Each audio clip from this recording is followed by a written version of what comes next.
इकट्ठे होने शुरू हो गए। अब जब इलेक्ट्रॉन निकल के यहाँ से ऊपर इकट्ठे होंगे, यहाँ से नेगेटिव चार्ज निकल के ऊपर इकट्ठा होएगा, तो पीछे क्या छोड़कर जाएगा? Positive charge. धीरे धीरे ये एक्यूमुलेशन होता रहा, इधर पॉजिटिव नेगेटिव चार्ज बढ़ता रहा और यहाँ पॉजिटिव चार्ज बढ़ता रहा। थोड़ी देर बाद क्या होगा? इलेक्ट्रिक फील्ड स्ट्रॉन्ग होती चली जाएगी। इलेक्ट्रिक फील्ड किधर से किधर होती है? प्लस से माइनस की तरफ। ये फील्ड स्ट्रॉन्ग होती चली जाएगी। एक टाइम ऐसा आएगा जब मैग्नेटिक फोर्स की वजह से जो मूवमेंट हो रही थी वो किससे बैलेंस हो जाएगी? वो इलेक्ट्रिकल फोर्स QE और मैग्नेटिक फोर्स FM, ये दोनों आपस में बैलेंस कर लेंगे और उसके बाद एक्यूमुलेशन बंद हो जाएगा। तो उस टाइम QE और QB भी बराबर हो जाएंगे। वहां से हमने क्या निकाल लिया? E निकाल लिया, B into V। Potential difference का फॉर्मूला क्या होता है? E into D। वेद वाला फॉर्मूला हो गया हमारे पास। V है, E की जगह B भी डाल दिया हमने, तो B है। फिर समझाओ आगे समझ में? कोई रूल ना आया तो बता। आगे चलते हैं। आगे इसी में थोड़ा सा और कंटिन्यू करेंगे इसको। Current in the loop, current induced in the loop, current induced in the loop. अब इसमें करंट की वैल्यू कितनी आएगी? सपोज द टोटल रेजिस्टेंस, नहीं दोबारा दे, पहले बता दूं मैं, लिखने में टाइम लगता है। ये जो रॉड है ना, इसका रेजिस्टेंस है R, और ये जो रेल्स में ये जो बना हुआ है इसका रेजिस्टेंस है नेग्लिजिबल। ये जो हमारे पास ये आ रही है, ये आ रही है और ये आ रही है रेल्स, इसका रेजिस्टेंस नेग्लिजिबल है। ओवरऑल रेजिस्टेंस केवल इसी में है और इसका रेजिस्टेंस कितना है? R। अभी हमने पढ़ा BLV, ये क्या था? वोल्टेज को रेजिस्टेंस से डिवाइड कर दोगे तो क्या आ जाएगा? करंट। V/R क्या होता है? करंट। वही करवाना है, वही लिखवाना है, बस सिर्फ लिखने का ढंग थोड़ा सा लिखना पड़ेगा ढंग से। ठीक, लिखो जरा। Suppose the total resistance of QR, RS and SP, QR, RS and SP is negligible।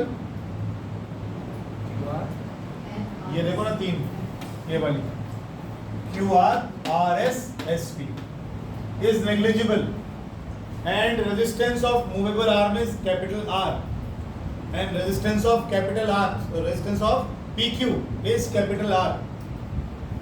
तो करंट का फॉर्मूला क्या हो जाएगा? V/R यानी BLV। ये दूसरा फॉर्मूला होगा। पहला फॉर्मूला हम बना चुके हैं इंड्यूस्ड EMF का, वो बन गया BLV। अब बना तीसरा, लिखिए इसी में, force on the movable arm, force on the movable arm.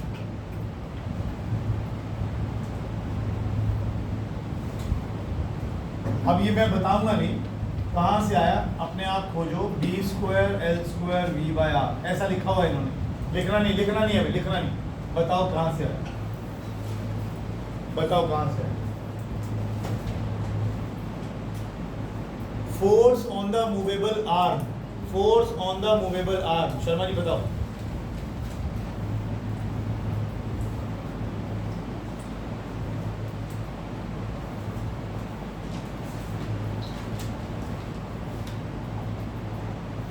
ये फॉर्मूला किसका था? जब चार्ज पार्टिकल मैग्नेटिक फील्ड में मूव करता है। ठीक, आ गया ना? ये फॉर्मूला किसका है? जब एक करंट कैरिंग कंडक्टर को मैग्नेटिक फील्ड में चलाते हैं, रखते हैं, करंट कैरिंग कंडक्टर को मैग्नेटिक फील्ड में रखते हैं, बेल साइन थीटा। एक कंडक्टर जिसकी लेंथ L है, उसमें I करंट फ्लो कर रहा है, B मैग्नेटिक फील्ड में किसी एंगल पे रख दिया तो उस पर कितनी फोर्स लगती है, ये उसका फॉर्मूला है। क्या ऐसा ही नहीं हो रहा है इसके अंदर? क्या ऐसा ही नहीं हो रहा है इसके अंदर? तो इसमें बताइए कैसे आया, मिश्री बताइए।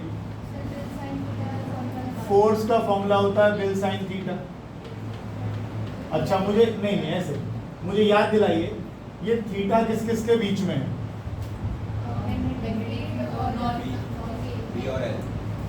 मतलब इसको मैं ऐसा लिख दूं,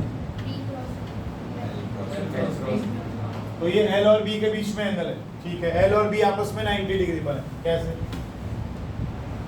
ये आ गया मेरा एल एन और मैग्नेटिक फील्ड ऐसे परपेंडिकुलर हो गया, ठीक है।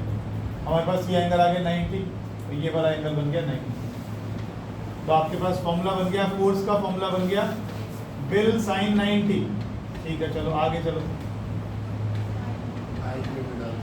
आई की वैल्यू डाल दो, आई की वैल्यू डाल दो, बी एल बी बाय, ठीक है। तो B square L square B by R, बिल्कुल ठीक है, निकाल दिया। अब देखो खुद करते हो तो याद रहेगा, मैं कराऊंगा तो रट्टा मारोगे जबरदस्ती कैसे। नेक्स्ट पूछता हूँ,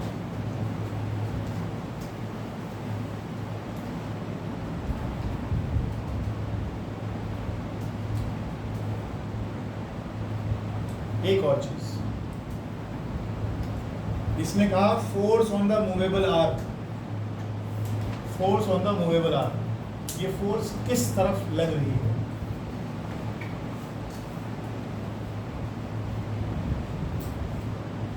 ये फोर्स किस तरफ लग रही है? बड़ा इंपॉर्टेंट पार्ट है, ये फोर्स किस तरफ लग रही है?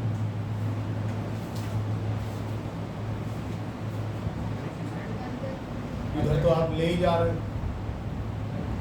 देखो देखो सोचो बात, ये फोर्स किस तरफ लग रही है, बड़ा इंपॉर्टेंट है। आप इसको इधर की तरफ लेकर जा रहे हो, ये v वेलोसिटी से रॉड अंदर की तरफ जा रही है, इस पर फोर्स लगेगी।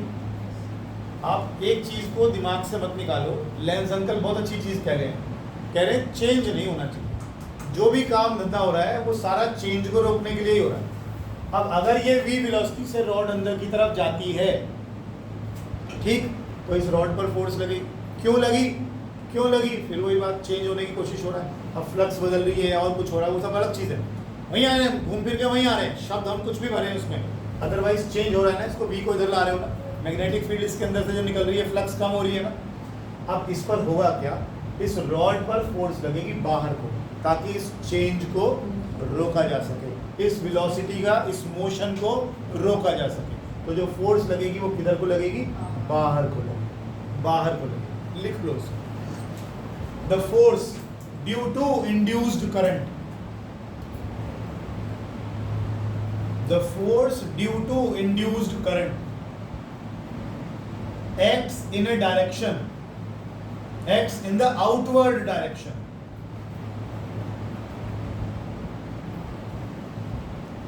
opposite to velocity of arm PQ,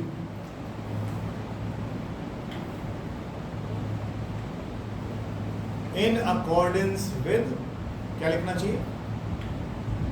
very good, Lenz law, in accordance with Lenz law.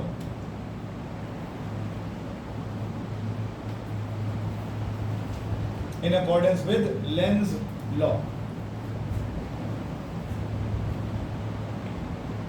Next लिखो,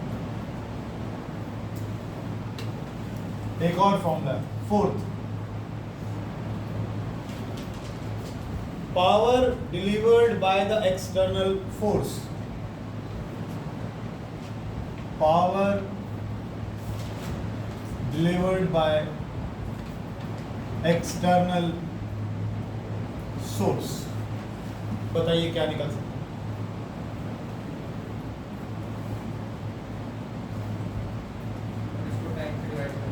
पहले तो ये समझ में नहीं आ रहा है power delivered by external force क्या कह रहा है। पहली चीज यहाँ पर दोबारा से, रॉड को जब अंदर की तरफ रॉड लेकर जा रहे थे तो रॉड की वेलोसिटी कांस्टेंट है, एक्सेलरेट नहीं कर रही है, बात हमने पहले ही बोला। अगर वेलोसिटी कांस्टेंट है, इसका मतलब समझ रहे हो, ये एक्सटर्नल रॉड, कोई ना कोई ताकत तो होगी जो इसको अंदर खींच रही होगी, कोई तो फोर्स आपने लगाई होगी, कोई तो पावर आपने डिलीवर करी होगी। पीयूष कुमार, इस रॉड को अंदर ले जाने के लिए कुछ तो लगाया होगा। रॉड को अंदर की तरफ लेके जाओगे तो कोई तो पावर खर्च हो रही होगी। अगर आप इधर की तरफ फोर्स लगा रहे हो तो अभी आपने क्या बोला, आपको फोर्स किधर लगानी है? ये करंट किधर को फोर्स लगाएगा? इंड्यूस करंट इधर को, ताकि इसकी फोर्स को बैलेंस कर सके।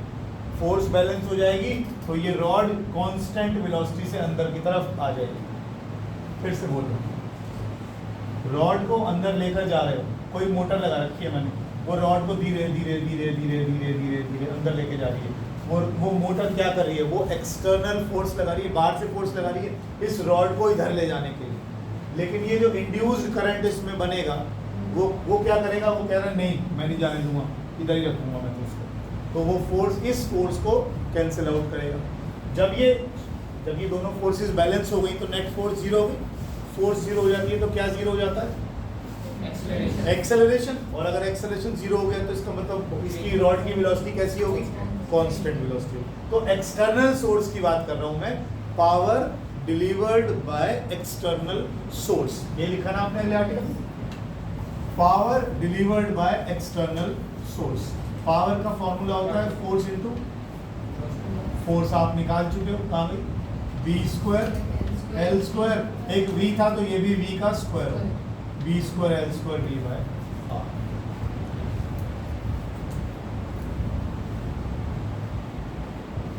नेक्स्ट बोल दो। लेकिन मुझे अब इसमें ये नहीं पता, ये वहीं से तो निकला है, power is equal to F V कहाँ से आया हो। पावर का फॉर्मूला होता है वर्क अपॉन टाइम। वर्क हो गया फोर्स इनटू डिस्प्लेसमेंट, और ये डिस्प्लेसमेंट अपॉन टाइम क्या होता है, वर्क। तो ये वहीं से तो लाए हैं, वहीं से आए, ठीक है ना। बैक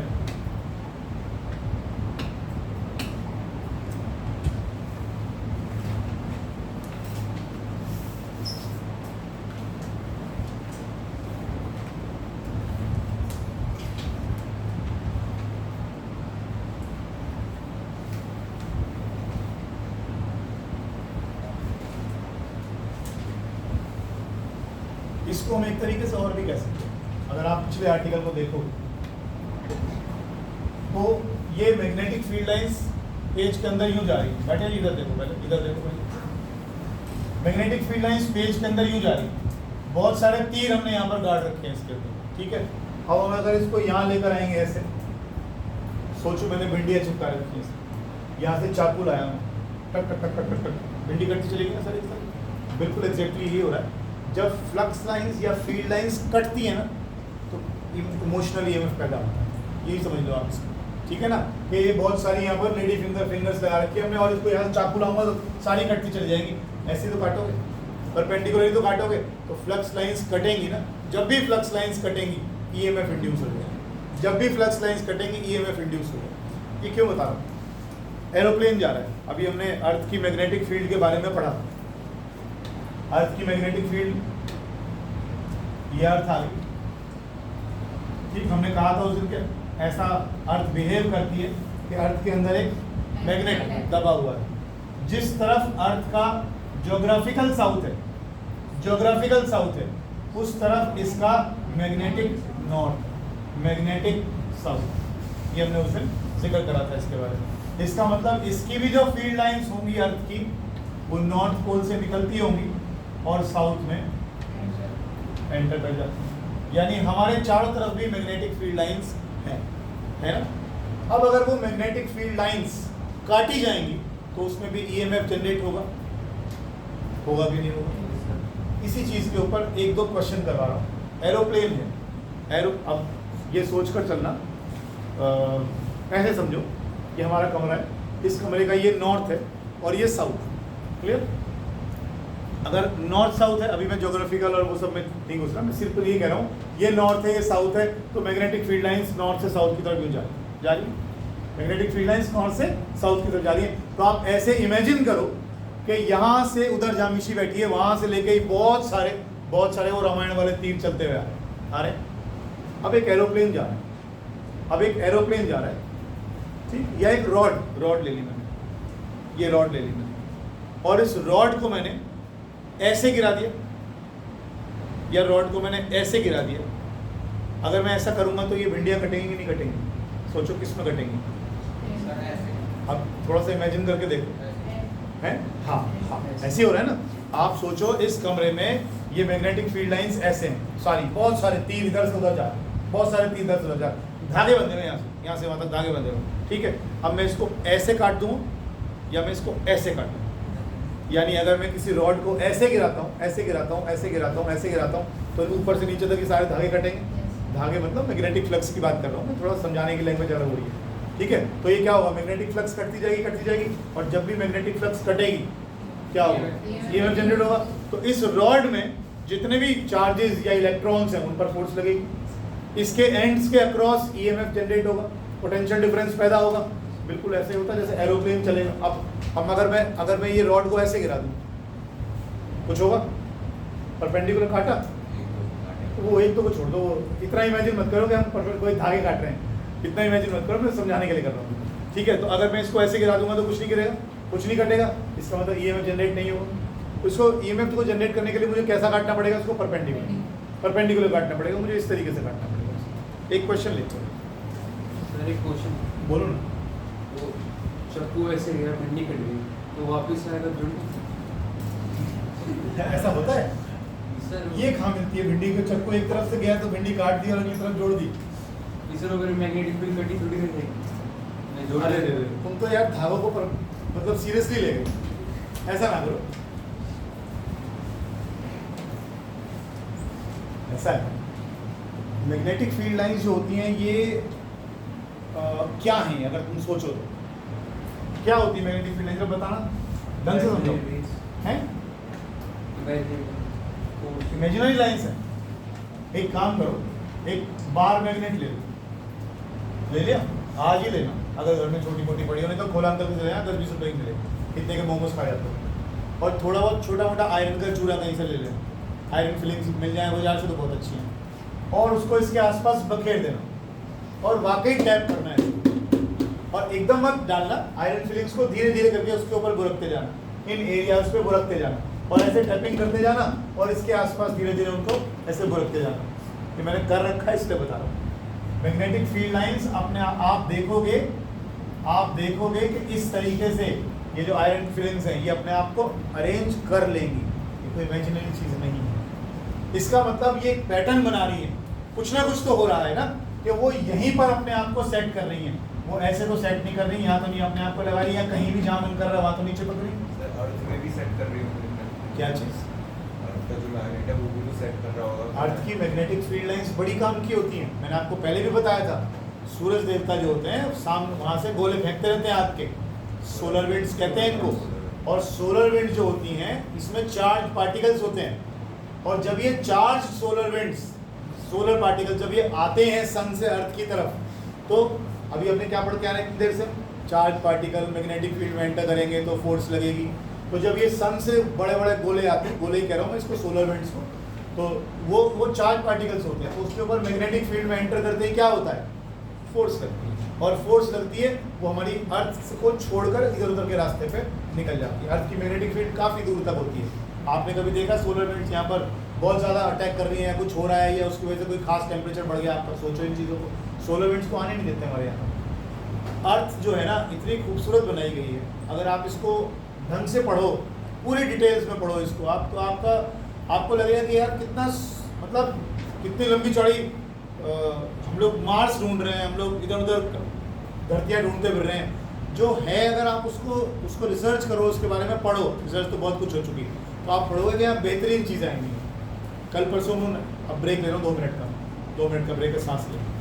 अब आप सोचो राजस्थान में डेजर्ट एरिया है ना, वहाँ कोई समुद्र नहीं है, कोई नदी नाला नहीं है, कुछ भी, तो वहाँ पर अगर लाइफ एग्जिस्ट करेगी तो पानी तो सब जगह चाहिए ना। हमारा शरीर सब जगह पानी से बना हुआ है, 5 एलिमेंट्स में से एक शरीर का हिस्सा पानी भी है हमारा, और मेजर हिस्सा है। अब वहाँ के आदमियों को पानी कैसे मिले? तो नेचर ने कितना बढ़िया इंतजाम करा है, देखो आप, कहाँ का पानी उड़ता है, गैस फॉर्म में बनता है, कन्वर्ट होकर हवा चलती है तो वो बादल वहाँ पहुँचते हैं, और वहाँ कंडेंसेशन से बारिश हो जाती है। देखो नेचर कितना बढ़िया है, ना कोई नदी जगह वहाँ पर, ना कोई नाला गया, ना कुछ गया, लेकिन वहाँ बरसात खूब होती। बट अब राजस्थान में बारिश होती है, वहाँ के लोग भी पानी की जो रिक्वायरमेंट होती है उनकी वो पूरी होती है, भले कम है लेकिन पहुँचती। हर चीज़ बहुत अच्छे से बनी है, जगह जगह अगर आप देखो एयर कितने बढ़िया तरीके से बिहेव करती है, एक धरती का हिस्सा गर्म हो गया, एक धरती का हिस्सा ठंडा हो गया, स्पेसिफिक हीट देखो। आप वो पढ़ते हो 6ठी 7वीं क्लास में, आप पढ़ के आए हो वो क्या कहते हैं, क्या लैंड ब्रीज सी ब्रीज में आपकी सारी यही तो चीज़ आती है। भाई पानी की स्पेसिफिक हीट ज़्यादा है, लेकिन रेत की स्पेसिफिक हीट कम है। और आसान भाषा में कौन इनको स्पेसिफिक हीट नहीं मालूम, रेत जल्दी ठंडा हो जाता है, जल्दी गर्म हो जाता है, और पानी देर से ठंडा होता है और देर से गर्म होता है। तो पानी ज़्यादा हीट एब्जॉर्ब कर सकता है, और अगर ज़्यादा हीट एब्जॉर्ब कर सकता है तो ज़्यादा हीट फेंक भी सकता है, ठीक है ना। अब सारा दिन जब धूप पड़ती है तो रेत भयंकर गर्म हो जाती है, लेकिन पानी उतना गर्म नहीं हो पाता। अब जब रेत बहुत गर्म हो जाएगी तो इसके ऊपर की जो हवा होगी राइज करके ऊपर चली जाएगी। अब यहाँ पर सारे में एयर कम हो गई, प्रेशर कम हो गया, यहाँ एयर उतनी की उतनी है, एयर यहाँ से भागेगी, एयर यहाँ से भागेगी, एयर भागेगी तो सी से लैंड की तरफ ब्रीज चलेगी, ब्रीज होगी। ऐसे ही रात को ये एकदम से ठंडा हो जाएगा क्योंकि इसमें हीट भी कम एब्जॉर्ब करी, स्पेसिफिक हीट भी कम है लैंड की, और ये धीरे से ठंडा हुआ, ये गर्म रहेगा अभी भी, उल्टा हो जाएगा। सिंपल। इतनी बढ़िया तरीके से हर चीज़ें मैनेज की गई हैं। मैग्नेटिक फील्ड के बारे में पढ़ो, ज्योग्राफिकल डायरेक्शंस के बारे में पढ़ो, सन निकलना, आप देखो ये अगर प्लेनेटरी मोशन को भी आप पढ़ो तो प्लेनेटरी मोशन में भी बहुत ज़बरदस्त चीज़ें हैं। आप कभी कभी इन चीज़ों को पढ़ा भी करो, काम आती हैं चीज़ें, लाइफ में बड़ी काम आती है। बाद में जब आपके उल्टे सीधे काम होने लगते हैं ना तो फिर तुम पीपल पे तेल चढ़ाते फिरते हो, फिर दिए जलाते हो जगह जगह जाके, मंदिरों में जाते हो और मस्जिदों में जाते हो, फिर सारे काम करते हो उसके बाद। इसीलिए इन 5 एलिमेंट्स को पहले सीखो। ये 5 एलिमेंट्स ही हमारा शरीर बनाते हैं। इस बात से कोई फर्क नहीं पड़ता कि आप कौन सी पूजा पद्धति को फॉलो करते हैं, आप बौद्ध धर्म में हैं या मुस्लिम हैं या हिंदू, कोई फर्क नहीं पड़ता। सबका शरीर एक 5 एलिमेंट से बना, और ये बात सब जानते हैं। कौन कौन से 5 एलिमेंट से शर्मा जी? आप ब्राह्मण देवता बताएंगे। पानी, पानी और जल एक ही होता है। पंडित जी क्या कर रहे हो, बोलो। मिट्टी, अच्छा शर्मा मत लगाया कर तू आगे, तू शर्मा लगाने लगा नहीं अबे? अच्छा शर्मा तू लगाता तो है, मजे मजे में लगाते हो। अच्छा मतलब इसका मतलब तेरे को 5 पता नहीं होंगे, ऐसा आदमी। हाँ मिशी, जल वायु अग्नि, 5 3 हो गए, आकाश, और कहाँ हो गए? मिट्टी किसने बोला? चलो चलो बेटा ये सब चीजें पढ़ा करो। कभी तुम पढ़ते हो वास्तु शास्त्र के बारे में? पढ़ते रहते हैं, कई बार नहीं पढ़ते। बहुत सारे लोग घर में चेंजेस कराते रहते हैं वास्तु का। ये कलर्स का बड़ा फर्क पड़ता है आपके ऊपर। आपको देखने में लगता है कि कलर से कुछ नहीं होता, ये नहीं होता, वो नहीं होता। अगर आप स्पेक्ट्रम पढ़ते हैं, इस साल पढ़ोगे भी आप इलेक्ट्रोमैग्नेटिक स्पेक्ट्रम के बारे में, डुअल नेचर के बारे में पढ़ाऊंगा मैं आपकी बात।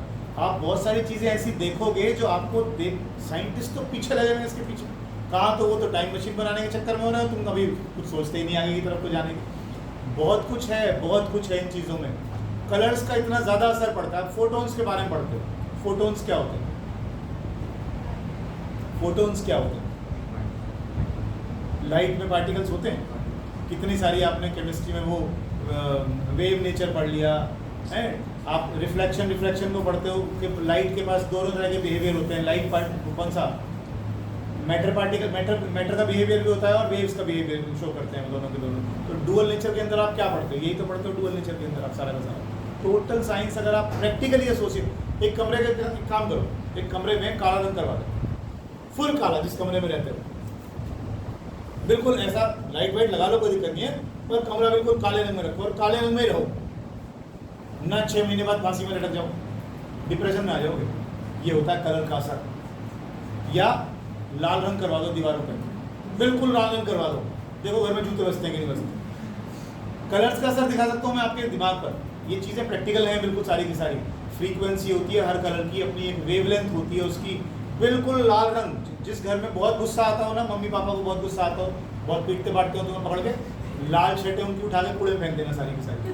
उनको लाल रंग से दूर रखो, खतरनाक है लाल रंग। बहुत उस सांड को दिखाते ना लाल रंग वो गलत है वैसे।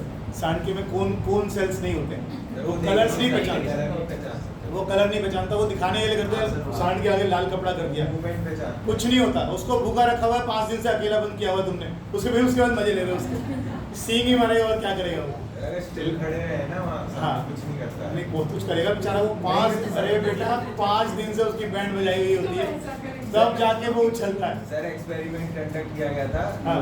रैंडम लोगों को वहाँ खड़ा कर दिया गया था, जो स्पेन में होता है ना ये। हाँ हाँ स्पेन में। तो तेरे इंडिया में भी होता है, इंडिया वाले कौन से कम? और बचा 2 दिन सर वहाँ तो अच्छा। बैठ टक्कर मारने वाला बचे। कोई कोई बेचारा दुखियात में होता है। तो हाँ। वहाँ खड़ा कर दिया गया था उन्हें और बैल को छोड़ दिया गया था, मतलब मैच जो भी है वो हाँ कुछ नहीं किया था, वो बस बीच में से निकल के गई थी क्योंकि वो मूव नहीं कर रहे थे लोग। अच्छा कपड़ा मूव करता है तो वो उसे मतलब हिलता हुआ दिखता है। Irritation होती है। हाँ तो अच्छा। इरिटेशन होकर हिलता बढ़ा देती है वो। अच्छा चलो ये तो अच्छी बात है। चलिए आगे चलते हैं, एंटरटेनमेंट करो चलिए। सर वैसे रॉकेट्स में कहीं काम आती है मैग्नेटिक फील्ड, मतलब लाइक ऊपर अर्थ की मैग्नेटिक नहीं नहीं। आगे लिखो, an aircraft with a wingspan of 40 meter flies with a speed of Wingspan of 40 metre, 40 metre का विंग स्पैन है, यानी उसके पंखों की ऐसे दूरी 40 मीटर है, ठीक है ना, इतनी स्पीड से वो चल रहा है। Flies with the speed of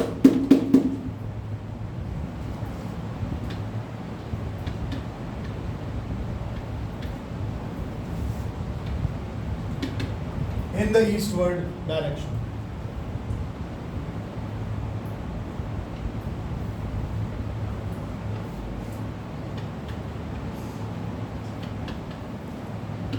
At a constant altitude,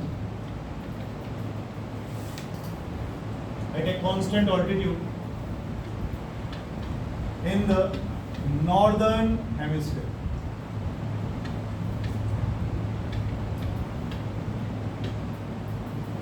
ठीक है जी,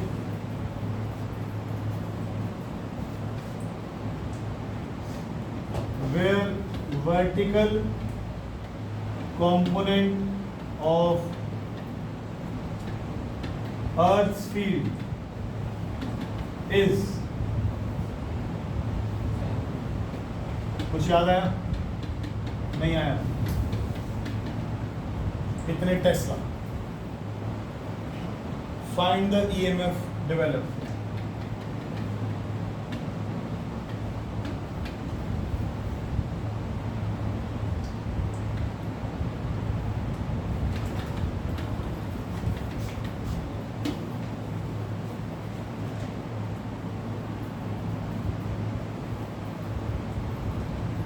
मिला नहीं? देखो जिसे वो तो फोन आया। अच्छा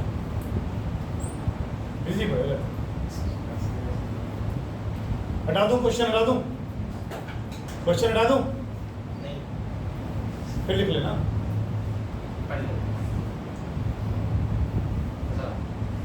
मैं फिर से एक बार याद दिलाता हूँ, हमने उस दिन ऐसा कुछ डायग्राम बनाया था, है कुछ याद? क्या याद है? ये कौन सा मेरिडियन है? Magnetic meridian. ये कौन सा मेरिडियन है? Geographical meridian. इनके बीच का जो एंगल है नाम बताओ? Angle of declination, theta. और अगर मैं यहाँ पर एक नीडल लगा दूं तो ये किधर पॉइंट करेगी? अर्थ की नेट मैग्नेटिक फील्ड की तरफ पॉइंट करेगी। हॉरिजॉन्टल से ये जितना डिप कर गया उसे बोलते हैं angle of dip, angle of dip, ठीक। और ये वाला जो मैग्नेटिक फील्ड का कंपोनेंट है ये हॉरिजॉन्टल कंपोनेंट है और ये वर्टिकल कंपोनेंट है। अगर मैं B की बात करूं तो B का कंपोनेंट इधर कितना आएगा? B cos डेल्टा, और इधर कितना आएगा?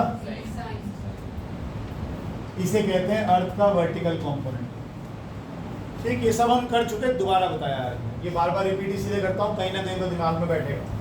ये मैग्नेटिक मेरिडियन, वो पीछे वाला ज्योग्राफिक मेरिडियन, इनके बीच में एंगल ऑफ डेक्लिनेशन थीटा। अगर मैं यहाँ पर एक मैग्नेटिक नीडल ऐसे लगा दूं तो वो जिस तरफ पॉइंट करेगी वो अर्थ की नेट मैग्नेटिक फील्ड होगी उस जगह की, उस जगह की। अगर मैं इसके कंपोनेंट तोड़ दूं हॉरिजॉन्टल और वर्टिकल, तो ये वर्टिकल कंपोनेंट और ये हॉरिजॉन्टल, ये पहले हम कर चुके। अब सुनिए, मैंने आपको ये भी बताया था अपने सिर पर यहाँ पर रख कर इस तरह से, अगर मैं मैग्नेटिक नीडल को ऐसे रख दूं और इक्वेटर पर रहूं मैं धरती के बिल्कुल बीच वाले हिस्से में, तो ये मान लो कौन सा पोल है, नॉर्थ पोल, ये मान लो कौन सा पोल है, साउथ पोल, ये कौन सा है, नॉर्थ, और मैंने इसका ये साउथ ले लिया। फिलहाल तो ये मैग्नेटिक नीडल यूँ रहेगी, जैसे जैसे मैं इधर की तरफ जाता जाऊंगा ये साउथ पोल झुकता जाएगा, झुकता जाएगा, झुकता जाएगा, झुकता जाएगा, और जैसे मैं पोल पे आ जाऊंगा कैसा हो जाएगा, ये बिल्कुल खड़ा हो जाएगा। यानी ये डेक्लिनेशन का एंगल कितना हो जाएगा, सॉरी इंक्लिनेशन का एंगल कितना हो जाएगा, 90 डिग्री, 90 बिल्कुल ऐसा हो जाएगा। और पीछे जाऊंगा तो ये फिर सीधा हो जाएगा, फिर सीधा हो जाएगा, फिर सीधा हो जाएगा, और ये फिर ऐसे ऐसे खड़ा हो जाएगा। समझ में आ रहा है बात? तो यहाँ भी डेल्टा 90 और यहाँ भी डेल्टा 90, और इक्वेटर पर 0। ये हमने करा था उस दिन भी। क्यों बता रहा हूँ, क्वेश्चन पे पहली बात उसने बोला आप नॉर्दर्न हेमिस्फीयर में, यानी आप नॉर्थ की तरफ हैं, बिल्कुल नॉर्दर्न हेमिस्फीयर में, ठीक है। और वर्टिकल कंपोनेंट आपको दे रखा, वर्टिकल कंपोनेंट आपको दे रखा, यानी लाइंस ऐसे ऐसे ऐसे ऐसे ऐसे ऐसे ऐसे। अब अगर एरोप्लेन के विंग्स ऐसे हैं और वो यूं जाएंगे तो ये भिंडियां कटेंगी नहीं कटेंगी, कटेंगी तो उसके एंड्स के अक्रॉस क्या पैदा होगा। आप अपने कमरे के हिसाब से सोचो, आप अपने कमरे के हिसाब से सोचो कि मैंने यहाँ पर वो डिप सर्कल लगा दिए, डिप सर्कल याद है, डिप सर्कल आया कुछ याद?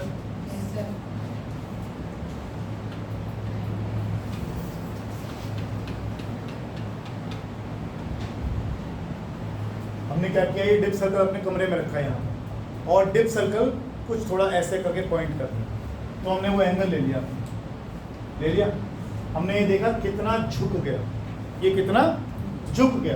अब ये नेट मैग्नेटिक, ये जितना ये झुक जाएगा ये क्या कहलाएगा, एंगल ऑफ, बोलो, इंक्लिनेशन, डिप बोल दो आप इसको, ये डिप कर गया, ये डिप कर गया, इतना डिप कर गया। ये कौन सा कंपोनेंट होएगा, ये कौन सा कंपोनेंट होगा। अगर मुझे ये पता लग जाए कि इतना एंगल ऑफ डिप है यहाँ पर, तो और मुझे मैग्नेटिक फील्ड पता लग जाए, तो मैं यहाँ पर हॉरिजॉन्टल कंपोनेंट निकाल लूँगा, वर्टिकल निकाल लूँगा। तो मेरे कमरे में भी यहाँ जहाँ हम बैठे हुए हैं हॉरिजॉन्टल तीर भी हैं और वर्टिकल तीर भी, दोनों खड़े हुए, अनलेस मैं इक्वेटर पर यहाँ हूँ, बिल्कुल पोल्स पर हूँ। पोल्स पर तो सिर्फ कौन से वाले कंपोनेंट होंगे, वर्टिकल। पोल्स पर तो सिर्फ तीर ऐसे खड़े हुए होंगे, लेकिन अगर यहाँ देखूँ तो यहाँ भी ऐसे खड़ा हुआ होगा। इक्वेटर पर ऐसे होंगे, सिर्फ हॉरिजॉन्टल वाले होंगे, लेकिन अगर बीच में देखूंगा तो हॉरिजॉन्टल वर्टिकल दोनों होंगे। समझ रहे हो बात को? हमारे कमरे में मैग्नेटिक फील्ड मान लो यूं है, तो इसमें कुछ अगर मैं इसके कंपोनेंट तोड़ूं तो हॉरिजॉन्टल भी दिखेंगे और वर्टिकल भी दिखेंगे। अब एरोप्लेन किधर जा रहा है, ईस्टवर्ड। अब ये मैं रहा एरोप्लेन और मैंने ऐसे हाथ फैलाया और मैं ईस्ट की तरफ जा रहा हूँ। अब सामने धागे ऐसे भी लगे हुए और ऐसे भी लगे हुए, सोचो इस बात को। सामने, ये मेरे सामने रूम में धागे ऐसे वाले भी लगे हुए हैं और खड़े वाले भी लगे हुए हैं, ऐसे करके। अब मेरे विंग्स ऐसे हैं, अगर मैं यूँ जाऊँगा तो मैं कौन से कंपोनेंट्स को काटूंगा, वर्टिकल वालों को काटूंगा। तो वर्टिकल कंपोनेंट उसने क्वेश्चन में दिए,